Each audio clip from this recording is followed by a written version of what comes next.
Chicago Bears secrets that I want the Las Vegas Raiders to know about. My name is Mitchell Renz. You guys are watching the Raiders Report. And coming up here on today's show, I'm going to discuss some of these keys to victories that some of y'all might call in regards to how this Pete Carroll team can take down Ben Johnson's team. Now, for those of you that do not know, I sat down with our Bears host here at Chat Sports. His name is Harrison Graham, and I was essentially like, tell me 5 things that you don't think that the Bears would want the Raiders to know about, and I'm going to talk about those 5 things and essentially how we can pick apart Chicago to make sure we get a win in Week 4 action. And speaking of making sure that we get a win, I know that we can't control what happens on the field no matter how much we ask Pete Carroll, Chip Kelly, Brennan Carroll to listen to us, because I do really honestly wonder and think, does this fan base know the players better than the actual coaches do? But I want to also try to win here at Chat Sports. And we got a bunch of YouTube channels, millions of subscribers across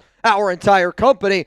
But 2 of our biggest channels, Raiders Report, Bears Now. I want to take down Bears Now, and I'm going to need each and every one of my real ones. So we're going to be going live, not just an hour before kickoff. We're going to go live an hour 25 before kickoff. Make sure you're subscribed. Make sure your drinking pants are on, and make sure you're ready to have a good time, because win, lose, or tie, we're going to go Raider Nation until we die. So here are going to be some of the Bears secrets that I want the Silver and Black to learn. And quite frankly, I hope that Pete Carroll watches this video. Hope that Chip Kelly watches this video. Hope that Patrick Graham sees this. But the number one thing that I got from Harrison that he was concerned about going into this game was a weak defensive line for the Chicago Bears. And the Raider fan in me is like, well, thank the freaking Lord, man, because I'll tell you this right now. Here in weak defensive line going up against our offensive line sounds like a key to success to me, because Chicago has struggled against the run. Chicago has struggled getting after the quarterback.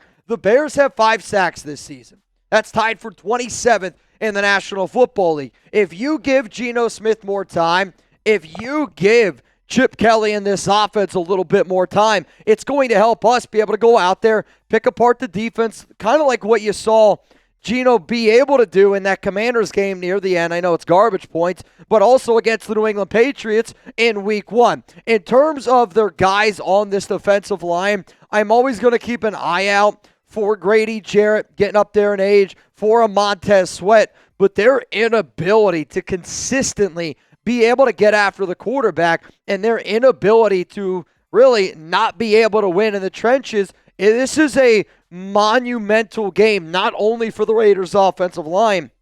This is a monumental game for this coaching staff. And I say that because if you can't run against Chicago, I think you're going to have some problems this entire season. And the roars for JPJ at center are only going to get louder. Let's go to the next thing here that Harrison, our Bears guys, just a little bit nervous about. It's Ashton Jeanty's physicality. I often say that I think teams take on the identities of their leaders, and the Chicago Bears look like a little bit of a soft football team. Let's also be real, though. You know, the Raiders have been a little bit of a soft football team. But when you look at Ashton Jeanty and you look at a lot of the advanced metrics, it really does show that he's a really damn good running back. In fact, this season, he's got 5 carries of 10-plus yards. That's 3rd in the NFL. He is 4th in the NFL with 13 missed tackles. He is 11th in yards carry per attempt. He is 1st in terms of yards after the contact based on how many rushing yards he's had. But Chicago is allowing 139.3 rushing yards per game, 26 most in the NFL. The Bears are allowing 5.5 yards per carry, 31st in the NFL. What Harrison told me, and he's been saying over and over and over again on his Bears show, is you can't let this be the Ashton Jeanty breakout game. I believe everything Harrison is saying. He's very well tapped in with that team. And I also imagine that this Bears coaching staff is going, well, we can't let this be the Jeanty breakout game. And I really think that if you can get that ground game going, it's just going to open up the entire offense from top to bottom. So to me, if I'm the Raiders, I want to stick with the running game. I want to make it a main priority this week. And even if the first few carries do not pop off, stick with it. Stay physical. I think we can beat up this Bears defensive line. So here's going to be the pinned comment on today's show. And I know a lot of times when I do this style of show, I ask this question here because I really think that the Raiders offense, yes, everything is won or lost in the trenches with this team, but being able to get Jeanty going is really going to be a major key to the success of this offense. So how many carries for Ashton Jeanty does he need to get on Sunday? My answer coming up here after this YouTube ad break. The magic number for me is going to be 20. And I'm saying 20 because if you can't run against the Chicago Bears, you better figure out a way to explain to your fans why Jordan Meredith is playing center still. And if Chip Kelly wants to give me, oh, well, Meredith played better in the preseason. The last time that I checked, I don't remember seeing JPJ at center during the preseason. So I want to see the Ashton Jeanty physicality. I know that he's going to be able to do it, and I want to stay true to the plan. The plan is to run the football effectively, then to open up the pass game. I also want to see some more outside zones because when the Raiders have done outside zone runs, they're averaging almost 8 yards per carry. That sounds pretty damn good to me. Coming up next here on the show, we're going to get into some more keys here on defense. Also, I think I actually have an extra one there as well on the offensive side of the football. Bottom line is this. The Raiders, to me, when I get information from a person that has covered this team every single day, right? Like, I know a lot of people value my opinion in regards to the Raiders because I have covered this team every single day. When I heard Harry share everything that he did with me, I valued his opinion. Why? He covers that team every single day, and I think that there's ways where we could take advantage of some of their weak spots. Here's the one thing, though. PrizePicks, no weak spots here. I'm actually really excited to be able to put in a PrizePicks lineup. Wait till you see the one that I have for the Raiders Week 4 matchup against the Chicago Bears because I'm trying to put some money in my pocket. And you and I make decisions every day, but on PrizePicks, being right can get you paid. Don't miss any of the excitement this season on PrizePicks where it's good to be right. PrizePicks is simple to play. You just pick more or less on 2 to 6 player stat projections. If you get your picks right, you can cash in and win up to 2,000 times your money. PrizePicks invented the flex play, which means you could still cash out even if your lineup isn't perfect. You could double your money even if one of your picks doesn't hit. So I'm going to show you my picks for this week. I'm taking Jalen Hurts. He's the deal. 0.5 passing yards. Obviously, I took the more on that one. For Ashton Jeanty, 12.5 receiving yards. I'm going to go less. They're just clearly not throwing him the football. For Brock Bowers, one of the biggest matchup nightmares for Chicago is Bowers, and we're going to talk about him here in a little bit. I took a touchdown with Bowers. For Dante Thornton, 26.5 receiving yards. He's had more than that back-to-back games, actually in all 3 games. So to me, with a banged-up Michael Mayer, I anticipate that we see some more 11 personnel, more 3 wide receivers, which therefore means Dante Thornton's going to get a bigger opportunity. Jacoby Myers, 22.5.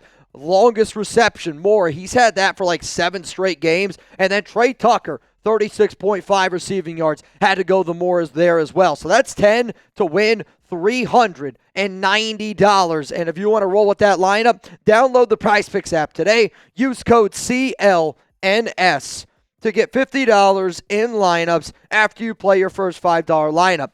That's code CLNS to get $50 in lineups after you play your first $5 lineup. PrizePicks, it's good to be right. All right, let's keep it moving here on the show with the next thing that I really want to talk about, and it's Maxx Crosby up against the offensive tackles for the Chicago Bears. And I think what Harry is saying here is, one, he's really only worried about Maxx, and I don't blame him. Malcolm Kuntz has been terrible. Tyree Wilson's not being used in the correct way. And outside out of, Jonah and Thomas Booker, our defensive tackles have been struggling a little bit. But to me, Maxx has got to look at this game and go, hey, man, it's time for me to dominate. And I hope that he is able to dominate. He's got 2 sacks. Quite frankly, I think he should have 3, maybe 4. I think that he should have a forced fumble. I think he should have an extra tackle for loss. But he has been the main focal point of this defense, and he's been the heart and soul of this defense for as long as I have done this show. But Braxton Jones, the left tackle for Chicago, he's allowed 2 sacks. That's 86th in the NFL.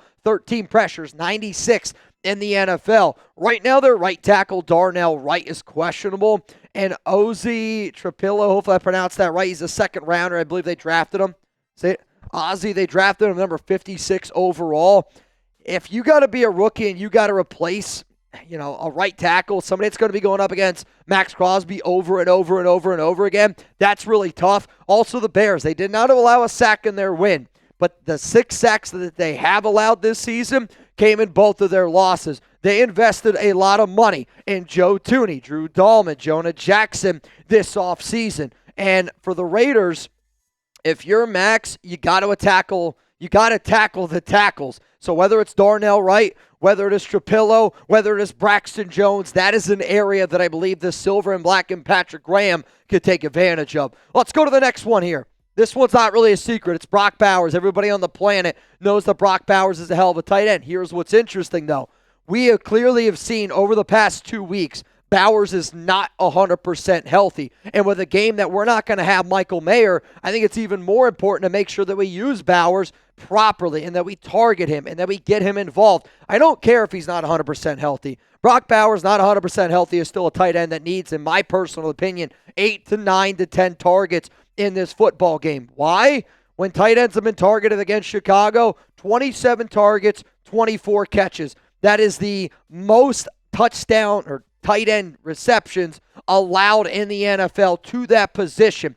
Also, Harry told me, he's like, I don't think we have anybody that can cover Brock. Most NFL teams say that, but for it to be even more of a focal point for this team to try to cover the tight end position, and, it's probably going to be Jaquan Brisker. It's a safety. I'm a Penn State guy. Y'all know that. He's a Penn Stater, but a 58.4 PFF coverage grade this season.